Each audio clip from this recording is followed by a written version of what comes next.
Murray here. I'm speaking to you today on behalf of the Australian Council of TESOL Associations. The context from which I'm speaking and about which I'm speaking is that of Indigenous language speaking EALD students in the north of Australia. I'd like to acknowledge and thank the Larrakia people on whose land we are privileged to work and live here in Darwin. I'd also like to thank very much people who feature in this presentation, some Tiwi teachers and children, some Walpri children, and Anita Painter, a Creole-speaking teacher from the Barunga community, south of Darwin. The topic of today is engaging multilingual students through the power of rich, high-quality literature in the further development of first language and the maintenance of first language in good bilingual programs, as well as the acquisition of English as an additional language for academic purposes. In my opinion, for EALD learners in the context of remote Indigenous language-speaking communities in the Northern Territory, the current politics of literacy teaching have ensured that 2, if not 3, essential doorways giving access to the English language required for powerful use of English in another culture have remained closed as a result. These doorways include the very essential nature of understanding the socio-cultural knowledge of English-speaking Australia to use this additional language, English, powerfully. The second doorway being access to standard Australian English to communicate with others through English on a daily transactional basis. And the very important third doorway, only achieved if the first doorway remains open as well, is that of achieving academic English language for further learning. This is a hard ask for any student. However, the use of rich literature, I maintain, makes these doorways much more flexible. We're able to open them much more easily when we explore the messages and the worldview sitting behind rich literature written in English and through English. Because the student's task is to learn an additional language in an unfamiliar context, that is, the formal Western setting of a classroom, surrounded by 4 walls with 1 English language speaker. They're expected to learn in ways unfamiliar to how they know learning does occur in their own culture, and they're being expected to understand foreign concepts representing a worldview very different to their own, using this new unspoken language, which is presented mostly in its written form. So how has this come about? What has happened that has kept these doorways locked? What's missing in the current teaching of language and literacy for EALD students? The socio-cultural knowledge embedded in English, in the English language, and to be found in high-quality literature, thus enabling comprehension, is the most overlooked area, I feel, in the teaching learning programs provided to multilingual students acquiring English. Many EALD students are taught to read using only one of the 3 cueing systems, which we're all very familiar with, thanks to Marie Clay. The cueing system these students are taught to read and write through is not the one required for comprehension of a new language and a different culture. These students are in danger, and we're witnessing this now, of hitting a literacy plateau that Jim Cummins identified at about a year 3-4 level, where the socio-cultural knowledge required of this new culture is vital for continuation of learning in and through a new language, an additional language. We know that the acquisition of spoken English, oracy skills, and associated comprehension is vital before the acquisition, or at least along with the acquisition, of literacy skills and comprehension in context. Rich literature can provide and does provide the context for learning and the purpose for communication through speaking, through discourse, when we use it as a teaching learning tool. What has happened? I believe that the politics of literacy teaching have preferenced such approaches over engagement with quality literature as a doorway to academic achievement, especially for EALD students. Two of our esteemed researchers and scholars in the field have this to say: scripted pedagogy, says Alan Luke, teaching by rote, a mechanised central script, will get us from the basement to the first floor of learning. Jim Cummins, famous researcher in the field of EALD for minority language speakers, scripted minimalist pedagogies will not facilitate comprehension beyond a Year 1 level for EALD students. It's frightening. That's rather frightening, isn't it? I'd just like to take you through a little activity to have an experience of engaging with a different language outside of the context of the use of that language. In other words, without the meanings, without being able to hang on to what these aspects of language mean. We'll teach you these sounds. Na, nga, ma, ti, ni, ra, mo, ra, mo, yo, wo, mpa, mpa, ro, ji, a, ri, pi, ji, ka, ngi, ni. Very good. You're very good at your sounds. Well done. Now let's put these sounds that you know very well together to make up some words, and you'll have a list of words that you know how to read. Natinga, natinga. Nira, nira. Womonga, womonga. Congratulations, you're very good at reading your words. Well done with all that work on sounds. Let's read this list of words now, because this is your list of words and you can read them really well. Natinga, womonga, marlani, kangi, jimajiripi, nira, ampuromayu. Well done, what good readers you are. Fantastic, what good readers. Let's all read this sentence together now, shall we? Natinga womonga, nira, amparumayu, jimajiripi, kangi, marlani. I would normally be asking you this sentence in my language, English, asking you this question. Now I'm going to ask you to tell me something about what's in this book. Makataringa. Kapiantaringa reka? Ukwa? Ukalu. Mana? Karakamani? Well done.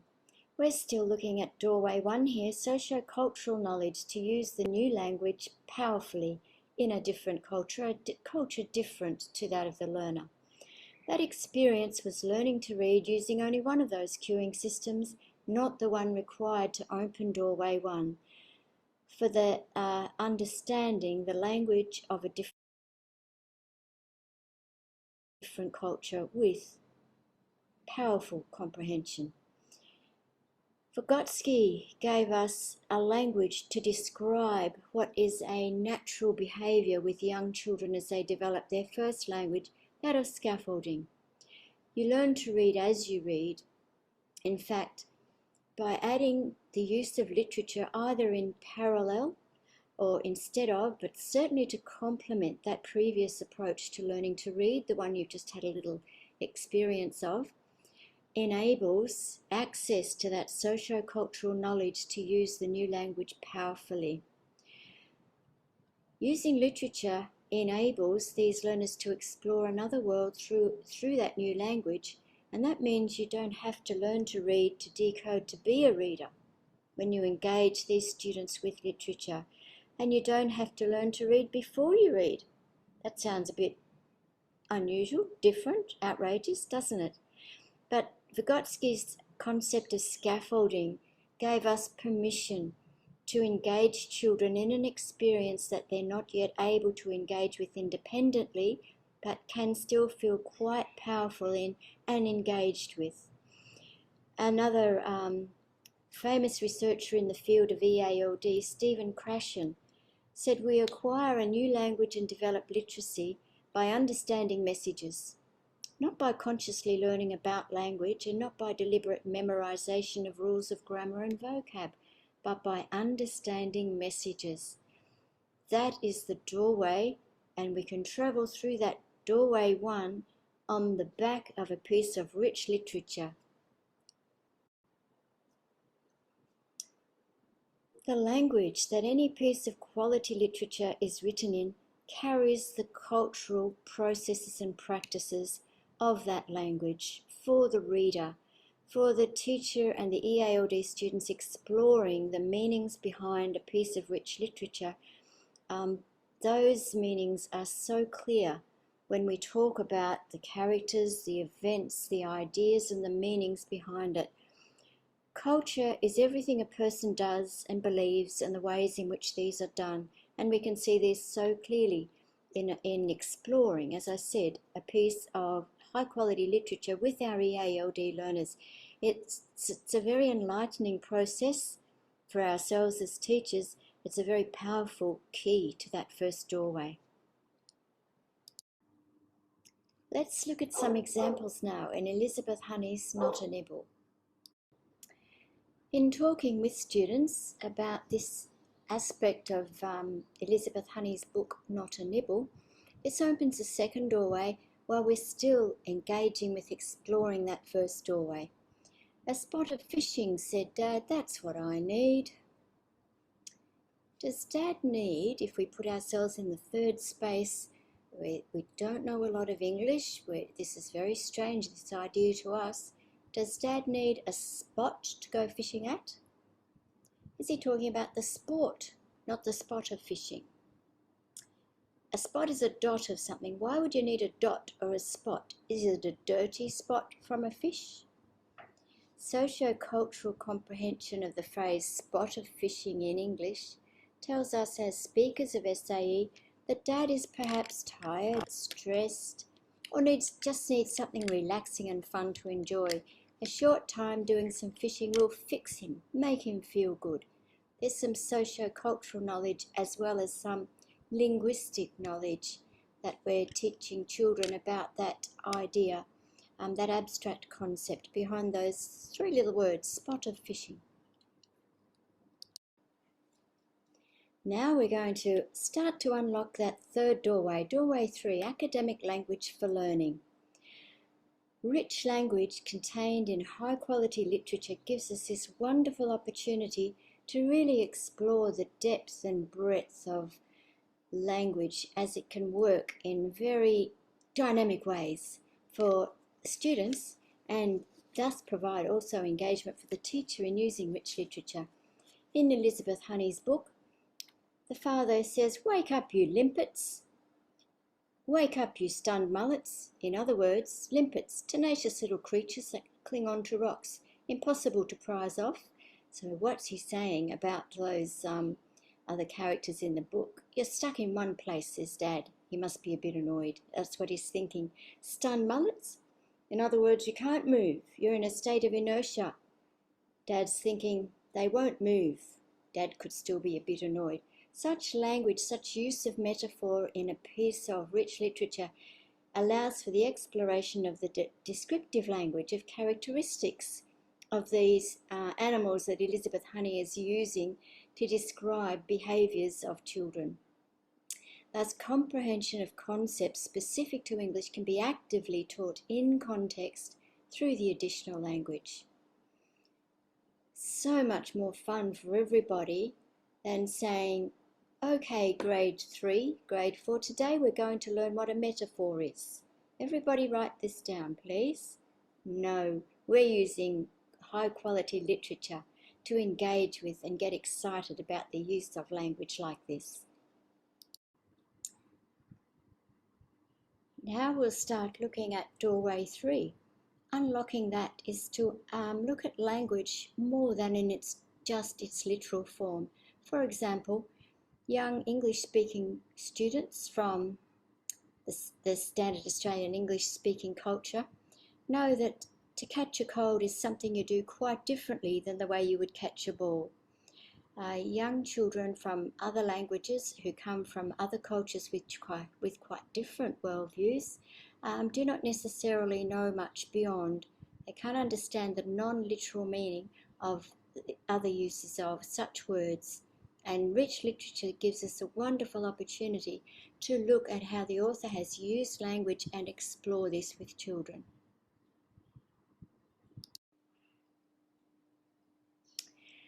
Now we're going to look into doorway 3, academic language for learning. Academic language.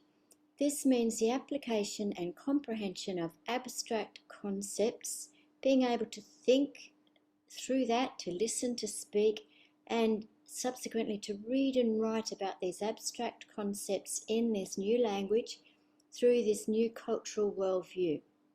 So these semantic messages can be explored by the teacher with the children through different activities while engaging with the high quality text. For example, Elizabeth Honey's book. The abstract concept or idea behind this book is that there's always something you can be good at. You don't have to be the same as everyone else, and you don't have to do the same things as everyone else to feel worthwhile.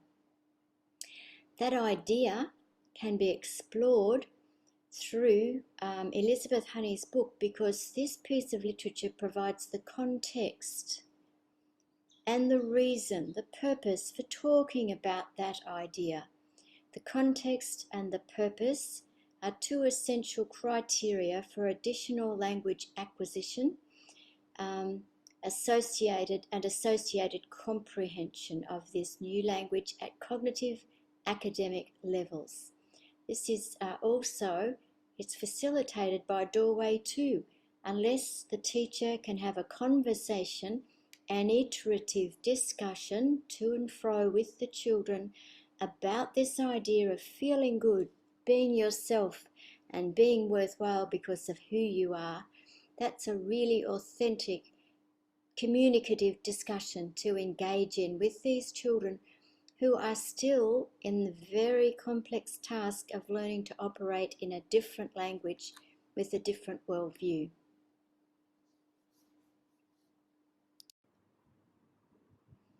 Sarah Guczynski, a renowned applied linguist of the 1960s and 70s, told us all those years ago that the use of literature in teaching can and should evoke a range of responses: laughter, pity, indignation, sorrow, exhilaration, through the appropriate choices of themes, words, and above all, idiomatic style. That's how we know a piece of literature is rich and high quality.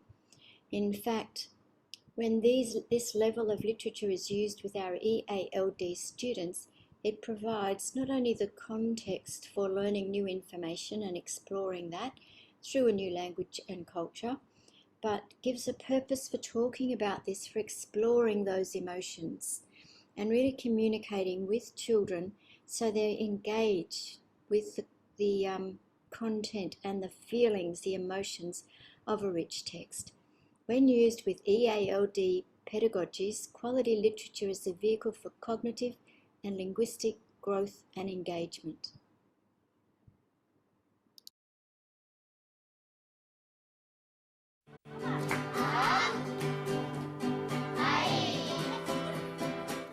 In the next group negotiated text, the original text is revisited and a variation of it is constructed by the teacher and children. The students now have a large bank of oral language with which to improvise on the original text. Okay, we've been looking at our story about where the forest meets the sea. And we know that Jeannie Baker wrote the story. We've talked about Jeannie. And we're going to see if we can write a story about going to the marla paddock like we're doing it now. Okay, like it's really happening right now, and I need your help to write that story. But this part tells us that it's happening when we arrive. The cockatoos rise from the forest. My father says. So he's saying it now. My father says. If the boy's father had told him about it a long time ago, it would have been, my father said. A place near Very good. There is a place near Wallara. Now, Miss Fran's given Marla and Paddock capital letters because it's an important place. There is a place near Wallara called the Marla Paddock. That could be our first page to our story. And put number one. Put a number 1 on it. Okay, that's a good idea. Marla lives in the desert. The Marla lives in the desert. Well done. What's it like in the desert? What? It is hot. What it is hot. Where it is hot. Where it is hot. Very good. That's a good sentence. The Marla lives in the desert where it is hot. Now, if Miss Fran said that they'd already visited, we would have said Wildbury people have visited. But we're saying that we can visit because in our story we're going to think about our class visiting the Marla Paddock. Only left Marla. There are only Marla. left. We're at the Wallara community. That's where I'm at now. That's the third page of our story. Effective readers engage with socio-culturally familiar texts in the language they speak and understand. So therefore, in and through which language should EALD students be taught initial literacy? Because, as Stephen Krashen said in 2005, children in bilingual programs typically do better than children in all English programs in tests of English reading. This is a stable result of the research. In our experience here, children who engage with rich literature across both languages typically do better than children who are taught through the language they don't speak and don't understand. While our EALD students are acquiring their additional language, they really have the right to continue to develop cognitively, linguistically, and conceptually in their first language. So the opportunity to learn across the curriculum through their first language, which was enabled and facilitated by quality bilingual programs here in the Territory, gave them excellent access to development of both languages. In the next short video, you'll see some children very much engaged in reading a piece of literature in first language. In fact, one child even moves from the back of the group to get closer to the action at the front.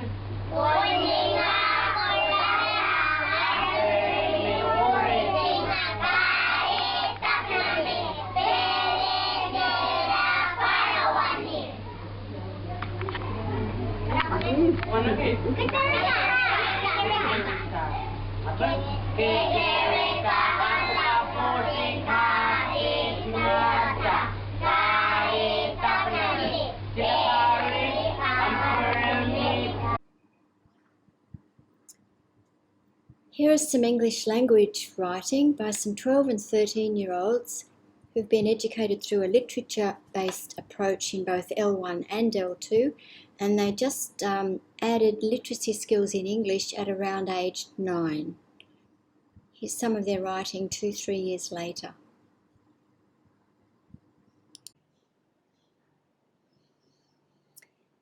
Here we have a piece of students' writing in her first language, having engaged in a unit of work using a rich piece of literature in L1, Tiwi in this case, continuing development in first language is essential. It's a success criterion for achievement of success in additional language, and it opens all three doorways. This is very impressive writing in a language which, like all Indigenous languages across the top of Australia, are in danger of quickly dying out. Working with rich literature enables curriculum links across learning areas. In this photo, Tiwi children are learning about characteristics of animals from a Western scientific worldview, in addition to what they already know about animals from their own cultural worldview. So how does rich literature make a difference in teaching multilingual students to listen, speak, read and write their additional language?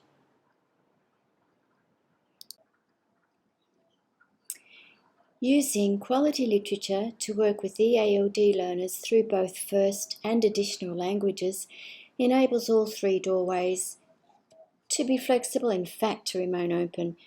Deep engagement with abstract concepts, development of academic literacy, employment of a range of reading strategies required for cross-cultural comprehension, progress in writing and learning content areas across genres, and the communicative use of classroom talk to make sense of new ideas and as a bridge to independent writing. I would now like to end this video clip by saying and thinking that, not thinking, but this must be done.